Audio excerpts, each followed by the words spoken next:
আসসালামু আলাইকুম সম্মানিত ভিউয়ার্স, আশা করি আপনারা সবাই ভালো আছেন।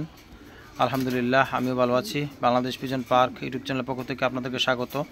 সম্মানিত ভিউয়ার্স, কবুতরকে ছেড়ে আদার দিতেছি। এখানে অনেকগুলো কবুতর আছে, প্রায় 40 পিসের কাছাকাছি হবে। তো এখানে অনেক জাতের কবুতর আছে যেটা আমি ছেড়ে পালি। আলহামদুলিল্লাহ এটা ছাড়া আমার অনেক বড় খামার আছে। তো এখানে খাবার খাওয়াচ্ছি, তো সেই নিয়ে আমি কিছু কথা বলবো ইনশাল্লাহ। কবুতর খাবার খাচ্ছে, ডিম বাচ্চা একাদার করতেছে এবং কবুতরটা অসুস্থ হয়ে যাচ্ছে মাঝে মাঝে। এমন অসুস্থ হচ্ছে যে মানে হাঁটতে গেলে মনে হয় তাওরায় পড়ে যাইতেছে এবং অসুস্থ হলে মনে হয় একেবারে সাদা পায়খানা করতেছে এবং এটা বাঁচানোটা খুব মুশকিল। তো এই কিছু বিষয় নিয়ে আমি ইনশাল্লাহ আলোচনা করব। আশা করি আপনারা ভিডিওটি না টেনে মনোযোগ সহকারে দেখবেন, যেন এখান থেকে কিছু বুঝতে পারেন ইনশাল্লাহ। তো সম্মানিত ভিউয়ার্স, আমি প্রথমে বলতেছি যে যেই কোনো ফেন্সি কবুতর যখন আপনি পালবেন, সাধারণত ফেন্সি কবুতর এবং ফ্লাইং কবুতর তুলনায় একটু পার্থক্য আছে। যেটা আমরা ফ্লাইং করি, যেটা হাই ফ্লাওয়ার কবুতর বলি, ওই কবুতরটা হচ্ছে টাইট, ধরেন দেশি মুরগির মতো। আর যেটা ফেন্সি কবুতর পালি, এই কবুতরটা হচ্ছে মোটামুটি ধরেন যে হাইব্রিড, কক মুরগি মতো।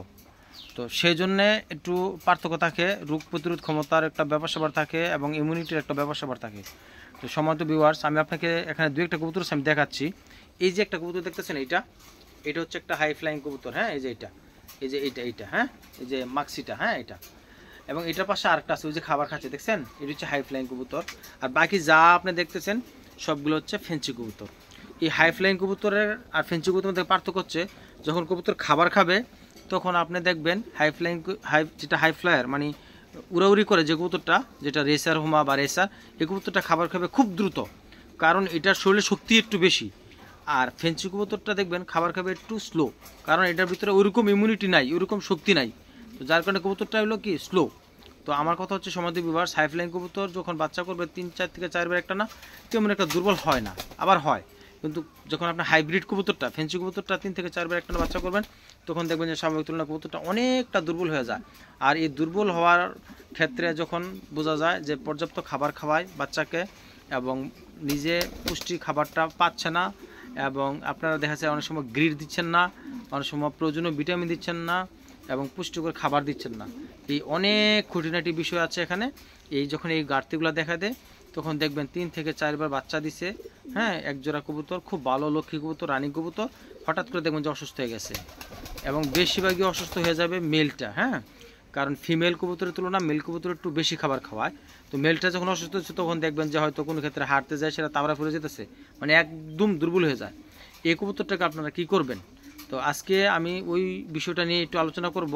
যখন কবুতর একটানা বাচ্চা দেয়, দুর্বল হয়ে যায়, তখন করণীয় কি? তো আমার কথা হচ্ছে সম্মানিত ভিউয়ার্স, যখন নিজের বাচ্চা নিজে করবে হাই ফেন্সি কবুতর, তখন আপনারা অবশ্যই চেষ্টা করবেন এটাকে প্রয়োজনীয় ভিটামিন দেওয়ার জন্য। পাশাপাশি অবশ্যই চেষ্টা করবেন যেন পুষ্টিকর খাদ্য দেওয়ার জন্য। এবং আপনারা সবচেয়ে ভালো হয় 3-4 বার বাচ্চা একটানা না নিয়ে একটু গ্যাবদা বাচ্চা নিলে ইনশাআল্লাহ কবুতরটা সুস্থ হওয়ার সম্ভাবনা থাকবে। এবং যদি আপনারা দেখেন যে কবুতরটা একেবারে দুর্বল হয়েই গেছে, এখন এটাকে আমরা এনিহাও এটাকে সুস্থ করতে হবে, তাহলে সেই ক্ষেত্রে আমি আপনাদেরকে একটা জিনিস সাজেস্ট করব। এটা হচ্ছে B1, B2, B6 অথবা B12 এই ধরনের একটা ভিটামিন দেওয়ার জন্য। এটাকে বলা হয় প্যারালাইসিস জাতীয় ভিটামিন। এই ভিটামিনটা যখন আপনি দিবেন, যখন কবুতরটা দেখা গেছে তাওরাতে আছে, একদম দুর্বল হয়ে গেছে শারীরিকভাবে, তখন এই ভিটামিনটা আপনারা দিলে ইনশাল্লাহ এখান থেকে একটা ভালো রেজাল্ট পাবেন। এবং আমার সামনে অলরেডি একটা ভিটামিনের প্যাকেট আছে, এটা হচ্ছে SKF এর কোম্পানি। এই যে দেখেন, আমি আপনাদের সামনে এটা শেয়ার করলাম। এটা হচ্ছে কি এসকাবিট B1, B2, 100 গ্রামের SKF এর কোম্পানি, বুঝছেন? SKF এই যে দেখেন, SKF কোম্পানির এটা আপনারা দিতে পারেন, যেটা আমি দেই। অন্য যে ভিটামিন আছে তার সাথে এটা একটু উপাদান একটু বেশি। তো যদি কবুতরটা একেবারে দুর্বল হয়ে যায়, আপনারা এই B1, B2, B6 অথবা B12 ওষুধই আপনারা অবশ্যই দেওয়ার চেষ্টা করবেন।